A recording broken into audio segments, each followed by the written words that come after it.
வீடியோக்குள்ளே போகிறதுக்கு முன்னாடி நம்ம ராமச்சந்திரன் துர்கா என் யூடியூப் சேனல் சப்ஸ்கிரைப் பண்ணிக்கோங்க, பெல் பட்டனையும் கிளிக் பண்ணிக்கோங்க. மேலும் இந்த பதிவு பிடிச்சிருந்தால் லைக் பண்ணுங்கள், ஷேர் பண்ணுங்கள், கமெண்ட் பண்ணுங்கள். நன்றி.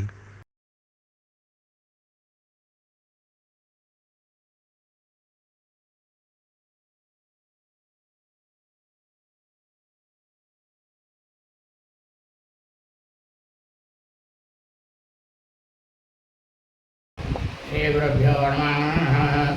हरि ओम. ஸ்ரீ மகாகணாதிபதியே நமः. அனைவருக்கும் முதற்கண் கோடான கோடி நமஸ்காரங்கள், வணக்கங்கள், வந்தனங்கள். அனைவருக்கும் அன்பு கலந்த இனிய ஆசீர்வாதங்கள். நமது ராமச்சந்திரன் துர்கா என்ற யூடியூப் சேனலிலே இன்றைய பதிவானது அக்னி நட்சத்திரம் தோஷங்கள் உள்ள நாட்களில் நாம் அனைவரும் எதையெல்லாம் செய்ய வேண்டும் என்பதை பற்றிய ஒரு விளக்கம்தான் வீடியோ பதிவாக விட இருக்கின்றோம் என்று அடியனுடைய அனைத்து அன்பு இதயங்களுக்கும் அன்புடன் தெரிவித்துக் கொள்கிறேன். ஸ்ரீராமஜெயம். வராபவ தமிழ் வருஷம் அக்னி நட்சத்திர தோஷம் 2026 பற்றிய முழு விவரங்கள். அக்னி நட்சத்திரம் என்பது சூரிய பகவானுடைய வெப்பக்கதிர்கள் இந்த அக்னி நட்சத்திர நாட்கள் முழுவதுமே சூரிய பகவானுடைய வெப்பக்கதிர்களானது 2 மடங்காக அதிகரிக்கும் என்று வேததர்ம சாஸ்திரத்தில் சொல்லப்பட்டுள்ள உண்மையான விஷயம். இந்த அக்னி நட்சத்திர தோஷமானது இந்த வராபவ தமிழ் வருஷம் சித்திரை மாதம் 21/1/2127 நாள் 4/5/2026 திங்கட்கிழமை 39 நாழிகை 51 வினாடி. அதாவது அன்றைய சூரிய பகவான் நமது கண்களுக்கு தெரியும் நேரமானது காலை 5:57 அதன் பிரகாரம் நாம் பார்த்தோமேயானால் இரவு 9:43 இந்த அக்னி நட்சத்திர தோஷமானது ஆரம்பித்து வராபவ தமிழ் வருஷம் வைகாசி மாதம் 14/2/2127 நாள் 28/5/2026 வியாழக்கிழமை முழுவதும் பிறந்து இந்த அக்னி நட்சத்திர தோஷமானது நிவர்த்தி அடைந்து விடுகின்றது. இன்றைய வீடியோ பதிவானது அக்னி நட்சத்திர தோஷம் உள்ள நாட்களில் நாம் அனைவரும் எதையெல்லாம் செய்ய வேண்டும் என்பதை பற்றிய முழு விளக்கம்தான் இந்த வீடியோ பதிவு. அக்னி நட்சத்திரம் தோஷம் நாட்களில் நாம் அனைவரும் தினந்தோறும் நமது அன்றாட பணிகளை நிச்சயமாக கண்டிப்பாக செய்ய வேண்டும். நிச்சயமாக நம்ம வந்து படிக்கிறது, பள்ளிக்கூடத்துக்கு போகிறது, உத்தியோகத்துக்கு போகிறது, வியாபாரம் ஆரம்பிக்கிறதுக்கு போகிறது, இந்த வேலைகள் அனைத்தையும் கண்டிப்பாக செய்ய வேண்டும். அக்னி நட்சத்திரம் தோறும் நாட்களில் தினந்தோறும் நமது அருகாமையில் உள்ள கோவிலுக்கு சென்று அங்கு மூலஸ்தானத்தில் கர்ப்பகிரகத்தில் இருக்கும் சுவாமிக்கு அபிஷேகத்திற்கு இளநீர் வாங்கி கொடுக்க வேண்டும். ஏன்னா சுவாமியை வந்து நம்ம குளிர்படுத்தினாதான் இந்த சூரிய பகவானுடைய வெப்பத்திலேருந்து எல்லாரையும் அவர் ஒருத்தரை தான் காப்பாற்ற முடியும், வேறு யாராலையும் முடியாது. அதனால் பகவான் வந்து எல்லாரையும் நம்ம வந்து குளிர்படுத்தணும்.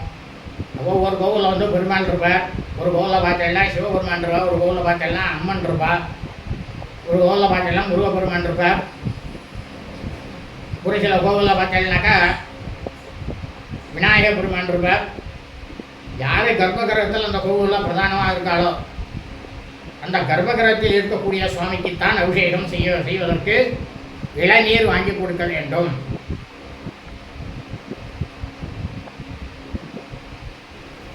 அடுத்ததாக நம்மால் முடிந்தவரை அனைவருக்கும் நீர்மோரானது தானமாக கொடுக்க வேண்டும். அதாவது நம்மளால் முடிக்க வரைக்கும் ஒரு 1/2 லிட்டர் பால் வாங்கி கூட அதை மோராக்கி நீர் மோராக்கி எல்லாரும் கொடுக்கலாம். இல்லை அவளுக்கு வசதி ஜாஸ்தியாக இருக்குன்னா 1 லிட்டர் பால் பண்ணி போடலாம், இல்லை 2 லிட்டர் பண்ணி போடலாம். 5 லிட்டர் பால் வாங்கி தயிராக வச்சு அதை வந்து நீர்மோரா பண்ணி கொடுக்கலாம். எதுக்கு அந்த நீர்மோர் பண்ணி கொடுக்கறது அப்படின்னாக்கா அவ மூலியமாக இந்த பிரபஞ்சத்தில் வந்து இந்த அக்னி நட்சத்திர நாட்கள்லாம் குழந்தைகளுக்கு இந்த அம்மா உண்மை எதுவும் வராது. எல்லாரோட மனசும் குளிரணும். நம்ம வீட்டில் இருக்கிற மனசு மட்டும் குளிர்ந்து பிரயோஜனம் இல்லை. அதை தான் சொல்கிறது. உங்களால் முடிஞ்சது செய்யுங்க. ஏன் 4 லிட்டர் பால் கூட வாங்கலாம், ஏன் 100 பால் கூட வாங்கி போட்டு அதை தயிராக வச்சு உங்கள் சௌகரியத்துக்கு ஏற்ற மாதிரி நீங்கள் கொடுக்கலாம். அது தப்பு இல்லை. ஆனால் யாராவது ஒரு 4 பேர் கொடுக்கணும்.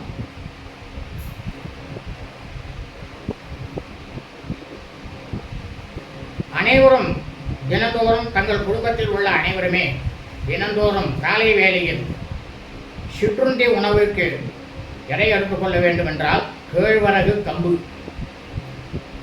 அதனுடைய கூழைத்தான் சாப்பிட வேண்டும். அதை சாப்பிட்டாதான் உடம்பு கொஞ்சம் குளிர் இருக்கும், வெப்பமானது தனியும்.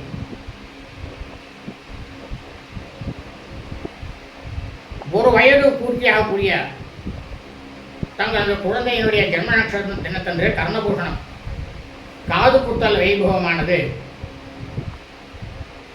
தாராளமாக செய்ய வேண்டும்.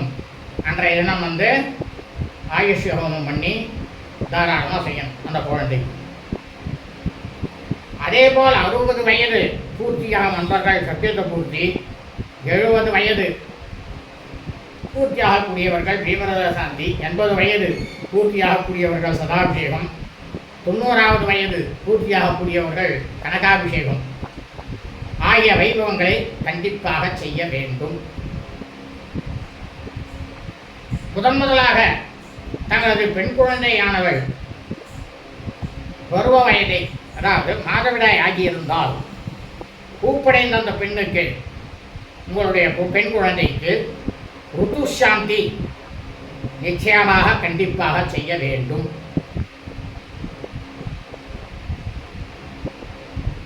ஆகவே அடியனுடைய அனைத்து அன்பு இதயங்களும் இயன்றவர்களும் இந்த வீடியோ பதிவினை ஆரம்பம் கடைசியிலே முழுவதுமாக பார்த்து அக்னி நட்சத்திரம் தோறும் நாட்களில் மிக மிக ஜாக்கிரதையாக இருந்து தாங்களும் தங்களது குடும்பத்தை சார்ந்தவர்களும் மிக மிக க்ஷேமமாகவும் சௌக்கியமாகவும் சகல ஐஸ்வர்யத்துடனும் சந்தான பாக்கியத்துடன் இருக்க வேண்டுமாய் தாங்கள் அனைவரையும் அன்புடன் கேட்டுக்கொள்கின்றேன். நாளை இந்த அக்னி நட்சத்திர தோஷ நாட்களில் நாம் அனைவரும் எதையெல்லாம் செய்யக்கூடாது என்ற மிக விவரமாக விளவிட இருக்கின்றோம் என்று அனைவருக்கும் தெரிவித்துக் கொள்கின்றோம். வாழ்க வளமுடன் நலமுடன்.